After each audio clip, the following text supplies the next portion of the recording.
En este momento de formación, de reflexión, vamos a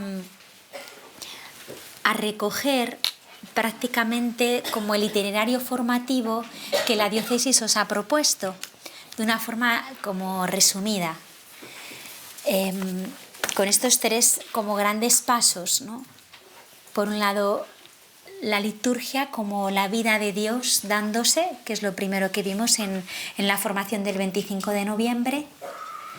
Segundo, cómo eso siempre requiere de una respuesta por parte de nosotros, que será la próxima formación que tengamos.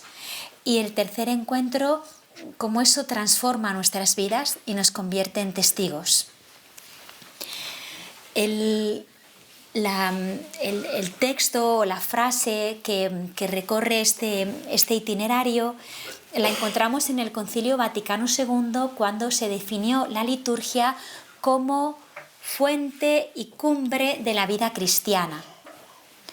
Cumbre porque hacia ella tiende toda la actividad de la Iglesia, y fuente porque de ella mana toda su fuerza. A mí me gusta el orden al revés, no cumbre y fuente, sino fuente y cumbre. Porque fuente significa que todo viene de la liturgia, en el sentido que la liturgia es la vida de Dios dándose. Nuestra vida cristiana se inicia por la acción litúrgica del bautismo, por la acción sacramental. Todo viene de ahí. Gracias a la liturgia podemos entrar en contacto con Cristo resucitado, nosotros hoy. Y luego, no solo todo viene de ella, sino que todo lo que hacemos, y esto es también para considerar, sería una cuestión para solo pararse y reflexionar esto, ¿no? Todo lo que se hace, toda la vida de la Iglesia, todas las propuestas pastorales, todo el dinamismo misionero, tiene como cumbre o está orientado hacia la acción litúrgica, porque está orientado hacia la gloria de Dios, la glorificación de Dios, ¿no? Por lo tanto, podemos decir que la vida cristiana es la vida litúrgica. Vivimos de la liturgia, respiramos cristianamente gracias a la vida litúrgica. Ella, la liturgia, que no es solo los actos litúrgicos, ¿no?, sino toda la vida de Dios dándose, nos alimenta, nos da fuerza. Desde ella podemos transformarnos a semejanza de Cristo, ¿no? Amar, servir, entregarnos como lo hizo Él, porque gracias a la vida litúrgica podemos decir como Pablo, no soy yo, es Cristo quien vive en mí. Y luego también, como digo, a la liturgia va todo, es nuestro destino, ¿no? Todo está llamado a hacerse Eucaristía, alabanza del Padre, acción de gracias, glorificación de la Trinidad. La liturgia es el corazón de la vida, ¿no? Y bueno, pues por eso es importante ahondar en ella, dedicar espacios formativos, no lo debemos dar tan por descontado.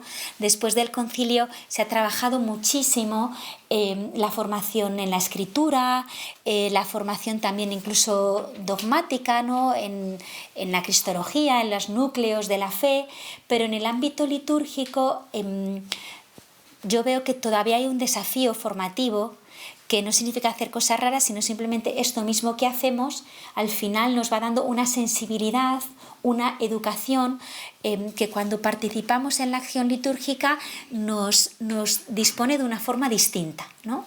Y además, cuando entramos en una familiaridad con un tema, entonces como que se activan, ¿no?, los sentidos, las capacidades para comprender. Entonces uno llega a la Eucaristía, que lleva toda la vida yendo, pero es capaz de reconocer más cosas, conecta más con ella, está menos perdido y seguro menos aburrido. Entonces, bueno, pues esto mismo que estamos haciendo ya es una esperanza para entrar en un dinamismo nuevo a nivel diocesano en la acción litúrgica. Vale. Yo voy a seguir, y estos tres pasos de la formación de este año, de la diócesis, están como inspirados en el último escrito o texto magisterial que hemos recibido importante sobre la liturgia, que es la Carta Apostólica Desiderio Desideravi del Papa Francisco. Y con ella, que es una belleza, además, la propia carta es muy bonita, pues De hecho, yo os he puesto textos, luego este PowerPoint si queréis os lo puedo dejar, no he dejado textos, tenéis también en el resumen que os he dado, porque invita a la oración, la propia carta del Papa Francisco. Y a cada paso también pues voy a unir un canto, ¿no?, que nos ayuda a ahondar en lo que estamos reflexionando. Primer punto. La liturgia, fuente de la vida cristiana, el deseo de Dios. Es Dios quien nos atrae cada vez que vamos a participar de la vida litúrgica. Desde toda la eternidad, Dios ha deseado encontrarse con nosotros y nos llama hacia sí y nos llama a su intimidad a través de la vida litúrgica de la Iglesia. Fijaos que, lo veremos después, en el libro de los Proverbios encontramos esta preciosa expresión, la sabiduría, que es el proyecto de Dios, lo que Dios sueña, ¿no?, lo que tiene en su corazón, lo que rumia, lo que saborea a Dios, esa es la sabiduría, ¿no? La sabiduría ha dispuesto una mesa. El sueño de Dios es sentarse contigo en el banquete del reino de los cielos.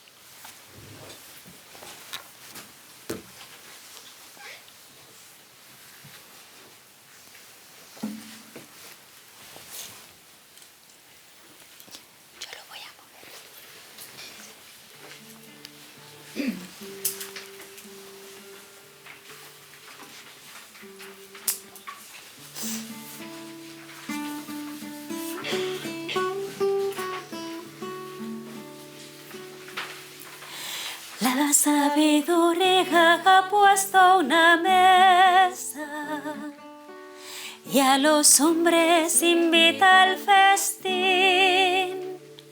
Venid al banquete del Hijo del Hombre, comed y bebed la Pascua de Dios. Bendeciré al Señor en todo tiempo, su alabanza sin cesar en mi boca. En Dios mi alma encuentra su gloria, que los pobres me escuchen y estén de fiesta. La sabiduría ha puesto una mesa y a los hombres invita al festín. Venid al banquete del Hijo del Hombre, comed y bebed la Pascua de Dios. Conmigo glorificad al Señor, ensalcemos juntos su nombre. Busqué al Señor y Él me respondió, de todos mis miedos Él me liberó. La sabiduría ha puesto una mesa y a los hombres invita al festín. Venid al banquete del Hijo del Hombre, comed y bebed la Pascua de Dios. Volved al Señor y seréis iluminados, vuestro rostro no será confundido. Un pobre clamó y Dios le escuchó, el Señor le salvó de todas sus angustias. La sabiduría ha puesto una mesa y a los hombres invita al festín. Venid al banquete del Hijo del Hombre, comed y bebed la Pascua de Dios. Santos del Señor, temed al Señor. Los que le temen no tendrán más hambre. Los ricos empobrecen y tienen hambre. A quienes buscan al Señor, nada les faltará. La sabiduría ha puesto una mesa y a los hombres invita al festín. Venid al banquete del Hijo del Hombre, comed y bebed la Pascua de Dios.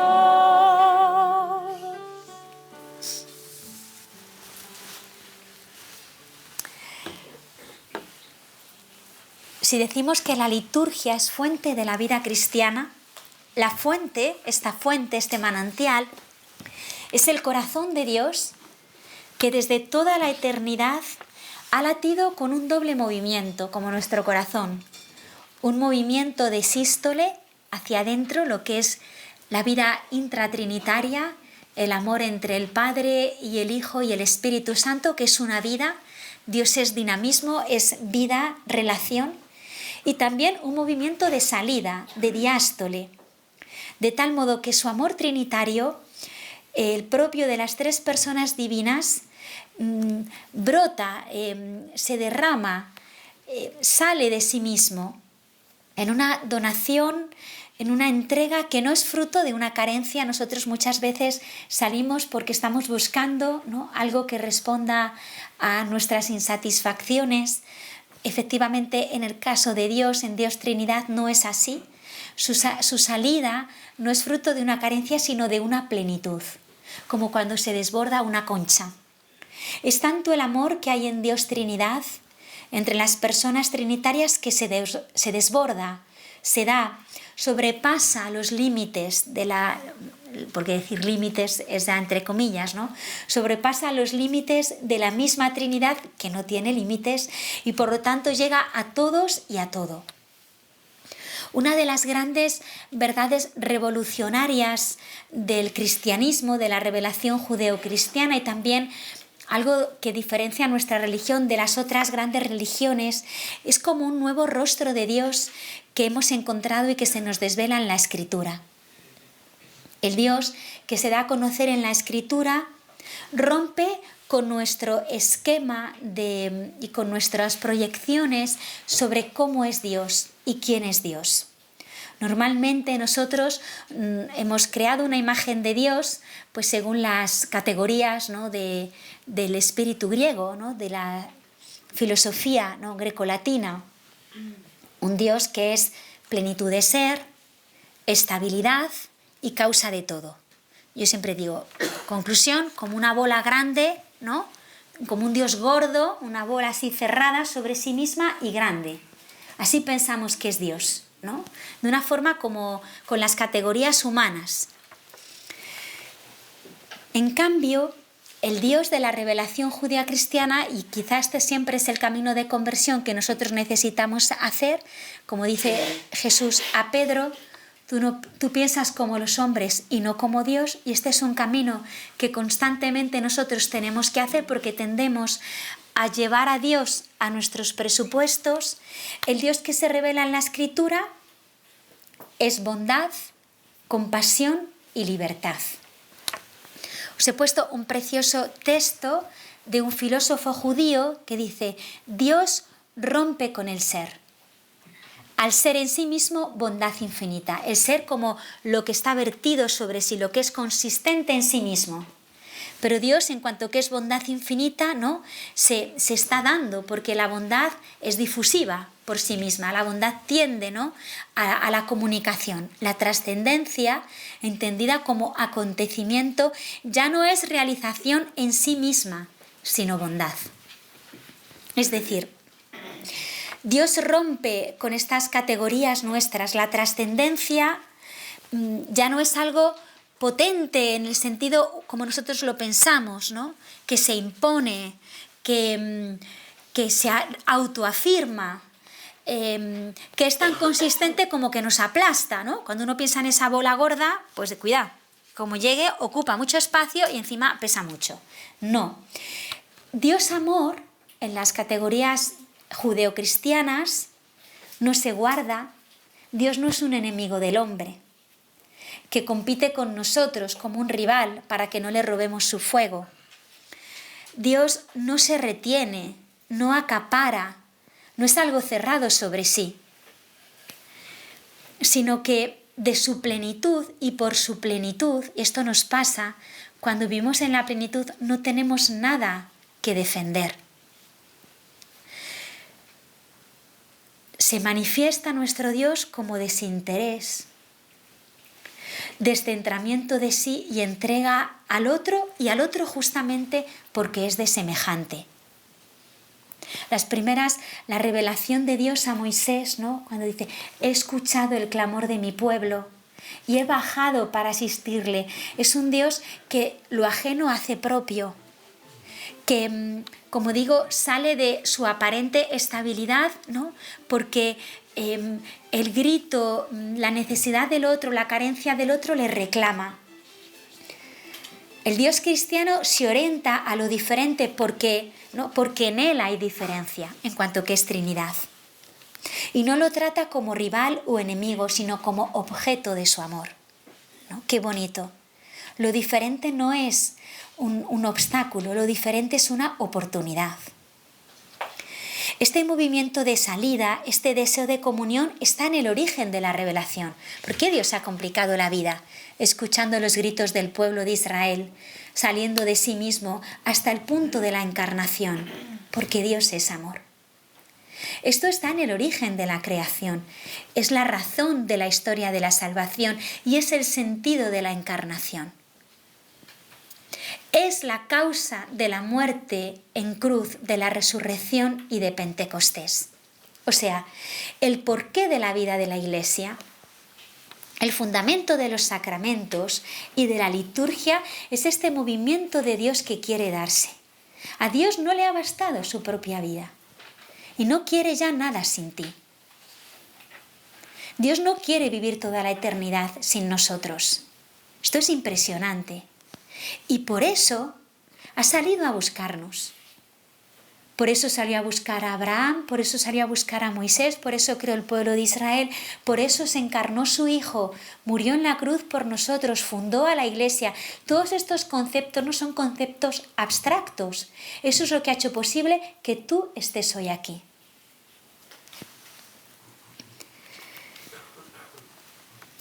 Para que le pudiéramos encontrar, abrazar, tocar, ver, escuchar, porque su designio eterno es estar con los hijos de los hombres. En Proverbios 8:31 dice así: mi delicia está entre los hijos de los hombres. Esta sabiduría divina que hemos cantado y que luego los padres de la Iglesia lo han identificado con Jesús, que es la sabiduría del Padre encarnada, expresa este deseo eterno de Dios y que se expresa también en este himno eucarístico con el que hemos iniciado esta sección. La sabiduría que es el sueño de Dios, como lo que los padres, ¿no?, cuando están en casa sueñan, que es que vengan los hijos, ¿no? Pues Dios sueña con disponer la mesa. Lleva toda la historia disponiendo esa mesa e invitando a los hombres al festín. Por eso la liturgia pide que este Salmo 33, ¿no?, que es el que hemos cantado, y esta antífona por excelencia se cante como preparación para la comunión. Porque en realidad la comunión es la expresión, fijaos, tan diaria para nosotros, pero que expresa que se ha cumplido el deseo de Dios y que es posible sentarnos a su mesa con Él. Cuando en Lucas 22:15 Jesús dice: ardientemente he deseado comer esta Pascua con vosotros, estas palabras de Jesús tenían una trascendencia que no somos conscientes de ella, porque no es solo el Jesús histórico, que también, sino que en este deseo de Cristo se expresaba el deseo del corazón del Padre. Las palabras de Cristo son revelación última del corazón del Padre. Y por eso expresa tan bonito el Papa Francisco, antes de nuestra respuesta a su invitación, mucho antes, desde toda la eternidad, está su deseo de nosotros. Puede que ni siquiera seamos conscientes de ello, pero cada vez que vamos a misa, el motivo principal es porque nos atrae el deseo que Él tiene de nosotros. Es Dios quien nos atrae hacia sí. Y dice también en Desiderio Desideravi, toda la creación, toda la historia es una gran preparación de aquella cena, de la última cena que se actualiza cada vez que nosotros celebramos la Eucaristía. O sea, cuando nosotros celebramos la Eucaristía, se está cumpliendo el designio eterno de Dios. En definitiva, esto es como osado, pero es verdad, Dios ha creado el mundo para celebrar la Eucaristía, para hacer de él una Eucaristía, para hacer posible la comunión entre él y la humanidad, entre él y tu persona.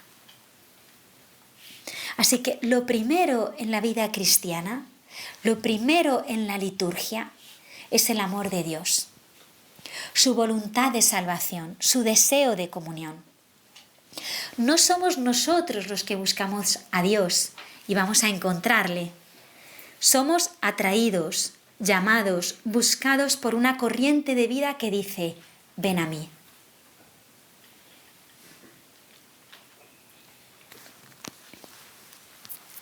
Segunda parte. La liturgia cumbre de la vida cristiana. El deseo del hombre.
Oh Dios, mi espíritu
vamos a estar allí primero, un poquito. Dice Massimo Recalcati, que es un pensador italiano, que en la lógica del deseo, si hemos dicho que la liturgia brota de este deseo del corazón de Dios, lo que realmente el desiderante, en este caso Dios, el que desea, espera, es el deseo del otro. Cuando deseamos a alguien, deseamos que ese alguien nos desee. Esa es la lógica del deseo. O sea, el desiderante desea despertar el deseo en el otro del amor. Cuando amamos a alguien, deseamos que ese alguien nos ame, nos mire, nos atienda. De tal modo que el deseo de Dios por nosotros lo que busca es despertar a su vez nuestro deseo de Él.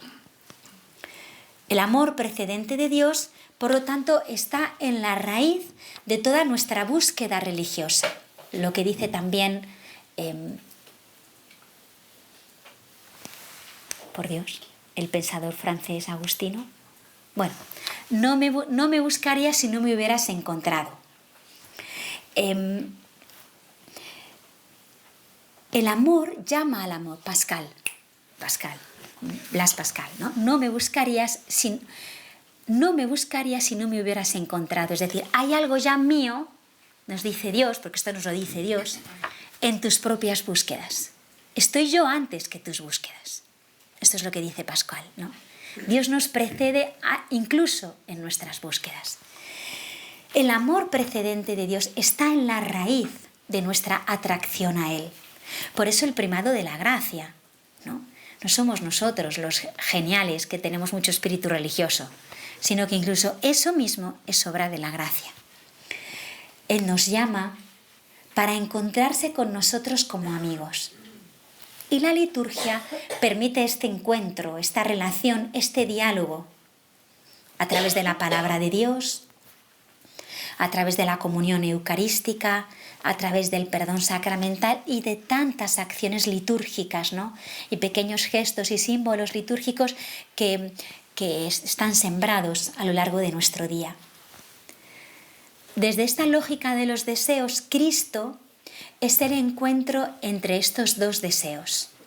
Porque Jesús es el deseo eterno de Dios hacia el hombre, hecho carne, pero también Jesús como hombre es el deseo del hombre por encontrarse con Dios. Y es en Cristo, por tanto, donde se desvela el misterio del hombre, nuestro cumplimiento, ¿no? Podríamos preguntarnos, ¿y dónde podemos nosotros vivir este encuentro con Cristo? ¿Dónde podemos nosotros expresar, ¿no?, este encuentro? ¿Dónde hacer realidad que nuestro deseo de Dios, ¿no?, se encuentre con el deseo de Dios por nosotros y vivir este abrazo? Y entonces en Desiderio Desideravi, en el número 11, porque los primeros números son como una fundamentación teológica de la liturgia, dice precioso, dice, la liturgia nos garantiza este encuentro, el del deseo de Dios por nosotros, el deseo de nosotros por Él. Dice, no nos sirve un vago recuerdo de la última cena. Necesitamos estar presentes en aquella cena, poder escuchar su voz, comer su cuerpo y beber su sangre. Le necesitamos a Él. Nosotros no somos una religión del recuerdo, del libro, ¿no? Nosotros vivimos una relación existencial con Cristo que nos hace sabernos hijos de Dios y por lo tanto poder decir al Padre, Abba, papá. Y eso habla de una relación vital. Pensad cuando vosotros llamabais así a vuestros padres y todo lo que hay detrás, ¿no?, de esas palabras. En la Eucaristía y en todos los sacramentos se nos garantiza, fijaos las palabras, la posibilidad de encontrarnos con el Señor Jesús y de ser alcanzados por el poder de su Pascua. Este número es una joya de la teología litúrgica. El poder salvífico del sacrificio de Jesús, de cada una de sus palabras, de sus gestos, miradas, sentimiento, nos alcanza en la celebración de los sacramentos. Yo soy Nicodemo y la samaritana. el endemoniado de Cafarnaúm y el paralítico en casa de Pedro, la pecadora perdonada y la hemorroísa, la hija de Jairo y el ciego de Jericó, Zaqueo y Lázaro y el ladrón y Pedro perdonados, y los discípulos que hoy han sentido a Jesús que han dicho: venid conmigo a un lugar apartado para descansar. El Señor Jesús, ¿no?, vive para siempre y continúa perdonándonos, curándonos, salvándonos por el poder de los sacramentos. No sigo leyendo, ¿no? Porque este es el sentido de este gesto difícil a veces para nosotros de entender en los evangelios, cuando Jesús en la mañana de resurrección le dice a María Magdalena: no me toques. Quiere introducirla, Jesús, a María Magdalena, en otro tipo de contacto con Él, en otra forma de comunión más profunda que la que ofrecía su cuerpo mortal. Ahora la llama a una comunión más íntima, entrar dentro de Él. Mete tu mano en mi costado, le dirá a Tomás. La distancia separadora entre Dios y el hombre ha sido salvada en Cristo por el poder y el don de su Espíritu derramado sobre nosotros, en nuestros corazones, que cumple este deseo: tú en mí y yo en ti. Los que veían a Jesús por las tierras de Galilea y de Jerusalén le tocaban, ¿no?, pero no podían pasar, ¿no?, estaba el límite de la carne, ¿no? Después de la Pascua, la carne resucitada de Cristo, que derrama el Espíritu y que llega a nosotros, nos permite que ya no sea la carne ya no separa. La carne resucitada es total comunión. Tú en mí y yo en ti. Es lo que experimentamos en la comunión eucarística de una forma mística, y mística no significa de mentirijilla, sino al contrario, mística en el ámbito teológico significa lo más verdadero, ¿no?, según el designio de Dios, el misterio salvífico de Dios, que comemos su carne y Él entra en nosotros y nosotros en Él. Él nos lo ha prometido cuando dice: vendremos a Él y haremos morada en Él. Cuando Él dice al Padre: que ellos también estén en nosotros, como tú, Padre, en mí y yo en ti. No basta uno junto al otro. Los que se aman desean estar uno en el otro. Uno en el otro. El Señor Jesús, por la comunión sacramental, nos ha injertado en su cuerpo resucitado. Vivimos en Él y eso ha llegado a su plenitud y se actualiza cada día por la gracia de la comunión eucarística. Que cuando comulgamos, Cristo, ¿no?, nuestro esposo de todos, nos mira y dice como un nuevo Adán: esta sí que es carne de mi carne y sangre de mi sangre y hueso de mis huesos.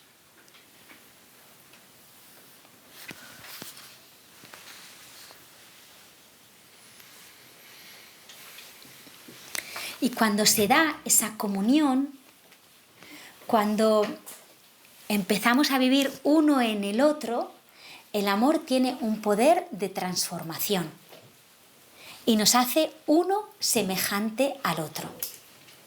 Uno semejante al otro.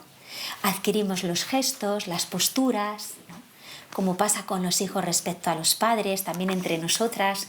A veces tenemos gestos comunes porque el contacto, la familiaridad, el día a día, el vivir juntos, incluso vivir dentro uno de otro, hace que el Espíritu vaya infundiendo en nuestros corazones los sentimientos de Cristo, hasta llegar a ser nosotros Cristo mismo. De la liturgia brota una nueva vida, la vida cristiana, la vida de los santos, la vida según Cristo.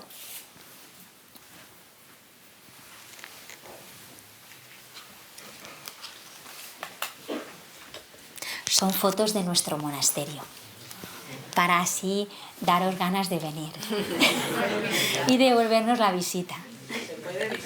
Sí, sí, sí. Uy, aquí.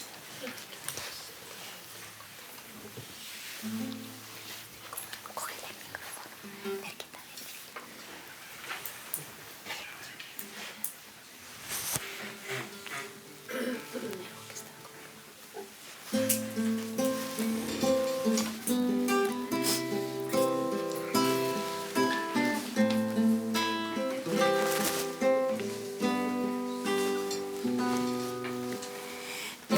que escuché tu voz, Señor.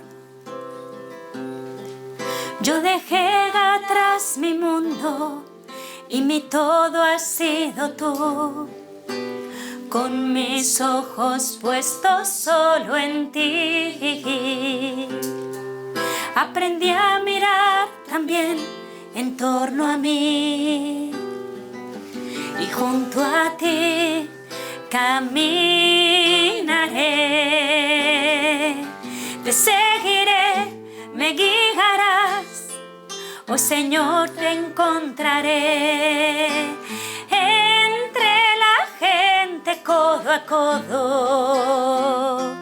Tu amor yo llevaré.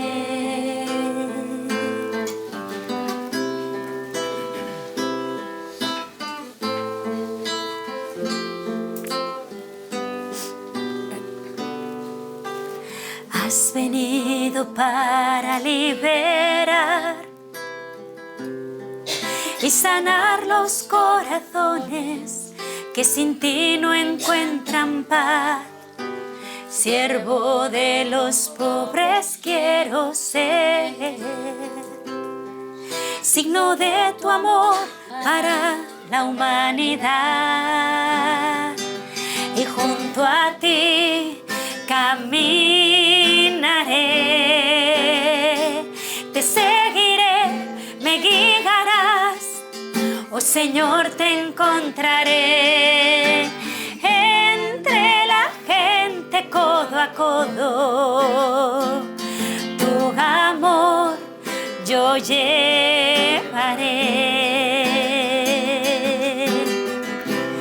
Yo en ti, tú en mí, junto a ti, Señor. En el llanto del que nunca tuvo techo, ahí estás. En los ojos de quien siente el desprecio, ahí estás. En mis miedos y fracasos, en mi culpa y en mi oscura soledad, ahí estás. Y junto a ti caminaré, te seguiré, me guiarás, oh Señor, te encontraré entre la gente codo a codo. Tu amor yo llevaré. Yo en ti, tú en mí, junto a ti caminaré.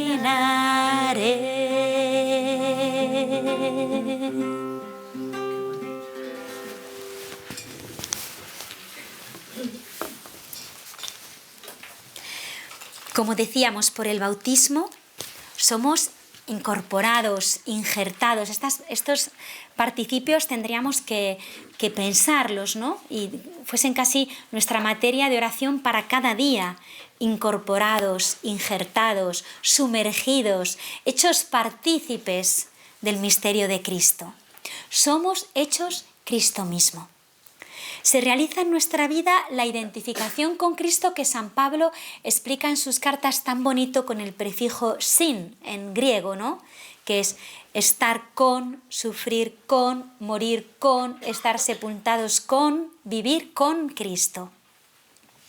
Es el modo que tiene Pablo de expresar esta identificación, este nuevo modo de vivir, que es la vida cristiana y que tiene su origen en la acción litúrgica, por la acción del Espíritu que obra en nosotros y que nos entrega la propia vida de Cristo. Esta transformación genera una vida nueva, una nueva forma de estar en el mundo. Fijaos qué distinto a lo que pensamos tantas veces que es la liturgia, que es como hacer cositas, ¿no? Hacer cositas. Y como desconectada de la vida, ¿no? No. Es que eso no es la liturgia, eso es la religión natural, como yo digo, porque hacer cositas hacen en todas las religiones. Ritos y fórmulas rituales hay en todas las religiones, pero es que Jesús rompe con eso. No son ritos lo que nosotros celebramos. Celebramos la vida de Dios dándose como un chorro de vida que cae desde el trono del Padre hasta nosotros. Y hay como 3 rasgos de esta novedad de vida que yo os quiero proponer. El primer rasgo es la docilidad al Espíritu. Creo que lo tenéis en vuestro esquema, ¿no? Fijaos que en la oración, en una de las oraciones de poscomunión, en muchas, casi todas las de poscomunión, ¿las localizáis cuáles son las oraciones de poscomunión? La que dice el sacerdote después de haber comulgado, cuando dice oremos y nos ponemos todos de pie antes de la bendición final.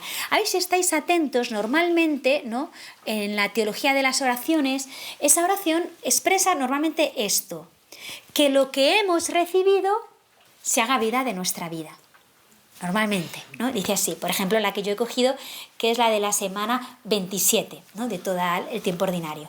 Concédenos, Señor, que de tal manera saciemos nuestra hambre y nuestra sed en estos sacramentos, que nos transformemos en lo que hemos recibido. Normalmente es la temática de estas oraciones, que no estaría mal estar más atentas y pedirlo, porque realmente lo pedimos. Nosotros queremos superar el consumir, ¿no?, cosas de la Iglesia para ser transformados en Cristo, porque eso no nos basta. No nos basta estar un ratito con Cristo. Nosotros queremos estar siempre con Cristo, no a ratitos. En esta oración queda claro lo que sucede en la Eucaristía como cumbre de la vida cristiana, que es lo que pasa en los dones eucarísticos que se transforman en el cuerpo de Cristo. Nosotros pedimos que suceda en nuestras personas. Por lo tanto, el fin de la vida cristiana es la adquisición del Espíritu, abrirnos al Espíritu, porque Él es, como pasa en los dones eucarísticos, quien nos transforma y nos cristifica y nos convierte a cada uno de nosotros en pan y vino eucarísticos, en sacramento de Cristo para la vida del mundo. Por eso es tan importante esta familiaridad con el Espíritu Santo, que a veces nos cuesta, ¿no? En la liturgia aprendemos a invocar al Espíritu, que, como digo, a veces nos cuesta en la vida diaria, y si estamos atentos, la liturgia nos enseña, porque le invocamos en la liturgia con la doxología, por ejemplo, ¿no? También aprendemos a recibirlo, porque hay las oraciones, ¿no?, de invocación al Espíritu en la liturgia, sobre los dones y sobre la asamblea. Y eso, ¿no?, también nos va transformando y aprendemos, por lo tanto, nos hacemos hombres y mujeres espirituales, que son portadores del Espíritu. Espirituales no es gente rara, sino gente que vive a la escucha del Espíritu Santo. Y esto tiene como 2 efectos. Generalmente el Espíritu obra en 2 sentidos. Uno, nos introduce en el misterio pascual como clave existencial. ¿Y esto qué es? Esto es como un poco raro, pero muy sencillo, que es, vamos aprendiendo a morir a nosotros mismos, a nuestros criterios, a la mentalidad del mundo, para entrar en la vida nueva de los hijos de Dios. Y esto, fijaos qué importante en la vida cotidiana, porque todas nuestras discusiones en casa, en el trabajo, nuestros malos humores y quejas, tiene que ver con que nos resistimos a morir, ¿no? Sí. Echamos la culpa a los demás, ¿no? Pero tiene que ver con eso, porque los problemas son oportunidad para morir, pero en esta dinámica pascual. No morir en el sentido de ser pisoteados, eso Dios no lo quiere, sino morir para entrar como la semilla que cae en tierra y muere para dar fruto, y entrar así en la vida de los salvados. Desde esta perspectiva, realidades como la enfermedad, la frustración, las dificultades relacionales en casa, con los hijos, la soledad que tantas veces experimentamos, la ancianidad, el fracaso, la dificultad económica, cada uno que ponga sus cosas concretitas, ¿no?, de muerte, pues que vienen, además que vienen. O sea, no los manda Dios, eso hay que quitarlo, esas expresiones. Vienen, pues serán esclarecidas, iluminadas, ¿no?, salvadas, vividas con esperanza, y esas mismas nos irán cincelando por esta dinámica pascual que el Espíritu va infundiendo en nosotros, para que ya nada nos pueda separar del amor de Cristo. Nada, porque cuando Pablo dice esto en la carta a los romanos, dice, y ahí él dice la espada y tal, porque a él le perseguían, claro, el hambre porque pasaba tribulaciones. Cada uno tiene que poner sus dificultades. A lo mejor no es la espada, ¿no? En mi marido, en las dificultades que tengo con él, o mi mujer. Es decir, que nada nos aparte del amor de Cristo. Y nos hacemos nosotros, cada uno de nosotros entramos en esta dinámica eucarística porque somos cuerpo y sangre entregados, derramados. Se va actualizando en la historia la entrega de Jesús y se va haciendo presente el reino. Se va haciendo presente el reino con nuestras horas desgastadas, con nuestros cansancios, con nuestro perdón, con nuestro echar a buena parte, con el himno a la caridad, ¿no? Vivido, pero en esta dinámica pascual. Y esto, según la dinámica del Espíritu, hace posible el milagro de la comunión. Porque al participar en esta nueva vida en Cristo, nosotros, ¿no? Nos convertimos en este gran cuerpo de Cristo, miembros del cuerpo de Cristo, estamos en el que ya nadie me es indiferente, ya no hay extranjeros, ya no hay hostilidad, ya no hay distancia, y surge aquí este precioso signo de la vida cristiana que es la fraternidad, que no tiene que ver con llevarse bien, ¿vale? No. Que no tiene que ver con las elecciones que yo hago de mis amigos con los que me voy a tomar una cerveza. Es otra cosa, la vida cristiana. Está bien lo de las cervezas con los amigos, pero la vida cristiana es otra cosa. Cuando voy a la parroquia, pues yo no los he elegido. Ellos están respondiendo también a este deseo de Dios y somos convocados. Y entonces surge este milagro de la comunión, de la reconciliación en Cristo. Los que antes estábamos distanciados, alejados, divididos, los que no nos habríamos elegidos, nos podemos mirar a los ojos y sentirnos hermanos. Fijaos, y termino este punto, que por lo tanto el hombre nuevo, la santidad, porque de lo que estamos hablando es de la santidad, no surge, y por esto la centralidad de la vida litúrgica, no surge de la ascesis, no surge de la fuerza de voluntad, no surge de los propósitos, porque eso da de sí lo que dan las ganas, que son muy poquitas, muy poco tiempo, el gañismo dura muy poco. El hombre nuevo brota del bautismo y de la Eucaristía. Mira, y esto me pasa a mí, lo veo, que continuamente estamos proponiéndonos cosas, frustrándonos porque no podemos, ¿no? Y entonces vivimos en la vida espiritual una especie como, hacemos un retiro, un encuentro, tenemos el subidón, hacemos nuestras propuestas, salimos de allí, duran muy poquito y ya tenemos el bajón. Claro, porque estamos yendo a un cristianismo de buena voluntad. Eso da muy poco de sí. Eso no es la vida cristiana. No son nuestros propósitos o determinaciones. Es la vida de Él en mí. Es Cristo amando en mí. Podemos vivir 30 años sin pecar, que no sé si podemos, y no estar salvados. Porque la salvación viene de la regeneración en Cristo. Esto es importantísimo y por eso necesitamos de la vida litúrgica. Porque no es una cuestión de buenismo, de tener buen carácter, que no. Eso es otra cosa. Los que tienen buen carácter lo tienen más fácil. Pero, ¿no?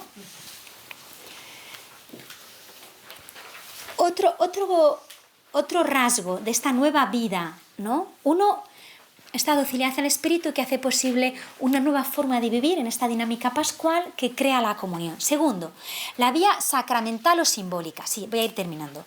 Pero cuando entramos en la perspectiva litúrgica,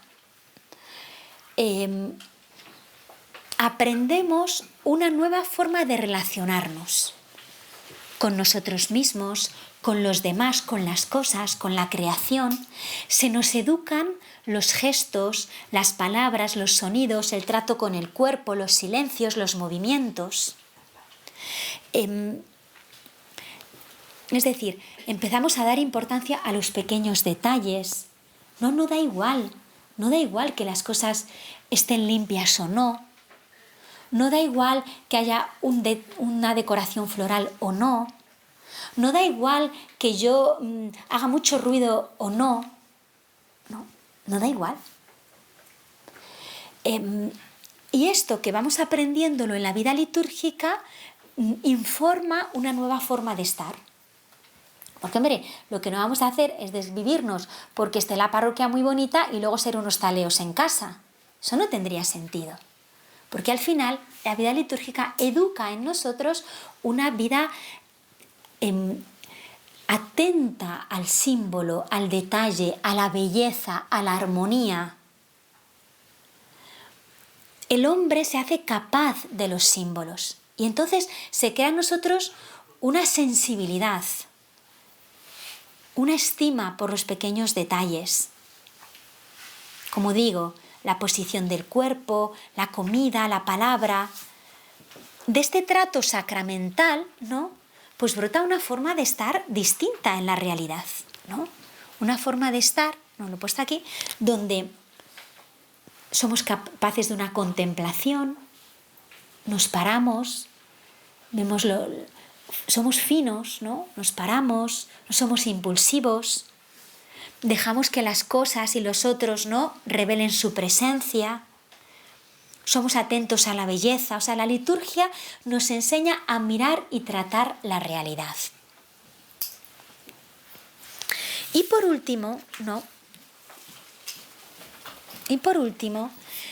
en la liturgia, también otra forma de vivir que se despliega es la forma de la artesanía. La artesanía, ¿qué quiero decir con esto? Lo dice el Papa Francisco, es decir, que en la liturgia nos damos cuenta que necesitamos ir aprendiendo, que esto es un arte, ¿no? Artesanía viene de arte, que esto es un arte, que no es una cosa inmediata, que requiere paciencia, que requiere dedicación, por eso tenemos que venir y no solo una vez, y 2 y 3, hay que hacer encuentros, hay que leer cosas, hay que hacer ensayo, error y otro ensayo. Es decir, no se trata de improvisar. Hay que pensar juntos, hay que formar el grupo de liturgia, hay que darlo vueltas, ir esta cuaresma como hacemos y cómo hacemos la Pascua. Y fijaos, en eso hay como un equilibrio entre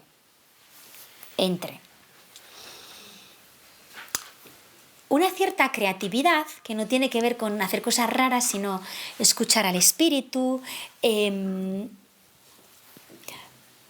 tener como un deseo, pues, de novedad, ¿no?, de inspiración, porque Dios siempre es esta belleza siempre antigua y siempre nueva, y por eso hay que buscar, hay que conocer otras realidades, hay que estar inquietos, y a la vez es muy importante en el arte, en la artesanía, repetir, hacer y alcanzar una familiaridad, ¿no? Es decir, se trata también como de una repetición que crea una facilidad. Mira, en una alfarería hay miles de piezas iguales, pero no lo son. Y a la vez el artesano ha requerido hacer todas esas miles de piezas iguales para llegar él a tener una soltura. Pues en la liturgia hay algo como de repetitivo que nos ayuda a esa soltura. Si en vez de hacer de lo repetitivo algo mecánico, hacemos de lo repetitivo algo que nos ayuda a profundizar, a crear una familiaridad que nos ayuda a entrar en el sentido. Y a la vez en la liturgia hay algo como de, sí, como digo, de novedad, de escucha, ¿no? Entonces, por un lado, la repetición es necesaria. La repetición no aburre. ¿Tú te aburres de dar un beso a tu hijo cada día cuando se va? No. La repetición no aburre. La repetición es la confirmación de lo que es verdadero en la vida. La verdad no es lo que se hace por primera vez, sino lo que es auténtico cada día. Entonces la repetición no aburre cuando comprendemos lo que significa, cuando expresa, ¿no?, la verdad del corazón. Y a la vez necesitamos esa novedad del espíritu que viene de esta inquietud por la que estáis aquí, ¿no? Así que cada día cuando vamos a la misa, ¿no?, conocemos los cantos, sabemos las respuestas, vamos con las mismas personas, pero no importa, eso ayuda, da seguridad. Yo si cada día hubiera cosas nuevas en la Eucaristía estaría atenta y perdida. No, eso me hace estar tranquila, entonces puedo entrar. Y a la vez la belleza de lo nuevo pues me espabila, me hace porque como Dios es un misterio que siempre tiene tenemos algo que aprender de Él, nunca le hemos acaparado, pues me ayuda a poner atención en algo que se me había olvidado o en algo que se me ha despistado. El Espíritu hace nuevas todas las cosas si entramos en ese equilibrio. Bueno, pues con estas 3 pistas y con esta, voy a seguir, con esta clave, ¿no?, pues os pongo unas preguntas y ya con esto vamos a terminar. Antes de la Eucaristía, de la oración, cuando vamos a la parroquia a rezar el rosario, no es propiamente una acción litúrgica, pero sí, también dentro de lo no estrictamente litúrgico, casi lo más. ¿Piensas que Dios te ha traído hacia sí y que tú estás respondiendo a su llamada? Es Él quien te espera. Esto para mí fue muy importante en mi despertar a la fe, porque yo encontré un sagrario donde empecé a ir porque algo me infundió darme cuenta que Jesús me estaba esperando allí desde siempre, incluso cuando pasaba por delante y no me daba cuenta. ¿Tienes deseo de Dios? ¿Sientes tu impotencia para saciarlo? Arrójate a la liturgia como cauce de seguridad y gracia en medio de nuestra inestabilidad e inseguridad. Jesucristo es el puente. Hay unas frases preciosas de los padres que a mí me encanta repetir antes de iniciar la Eucaristía o cuando entro en la capilla, ¿no? Lo visible del Salvador ha pasado a sus misterios. Te encuentro en los sacramentos. Y luego, y esto lo vamos a hacer en los talleres también, piensa cómo poder prolongar la liturgia en la vida cotidiana.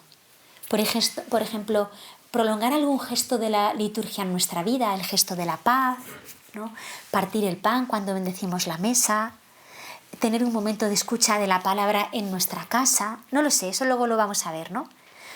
Y repiensa tu vida cotidiana litúrgica desde esta perspectiva artística, es decir, el equilibrio entre la escucha al Espíritu y la inquietud, ¿no?, formativa y de novedad, con la necesaria disciplina y dedicación, ¿no?, de la rutina para entrar en la verdad del amor, que es más auténtico porque se ritualiza, ¿no?, y eso da una consistencia enorme a la vida.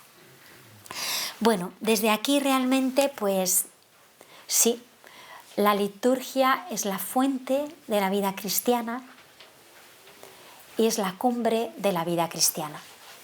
Porque Dios quiere que nos sentemos con Él, ¿no?, en el banquete del reino. Ha montado todo lo que ha montado. Toda la historia de la salvación, toda la vida, ha creado la diócesis de Albacete, fijaos, para encontrarse con vosotros, para que nos podamos sentar a la mesa con Él y vivir esta experiencia de comunión. Él en mí y yo en Él. Muchas gracias.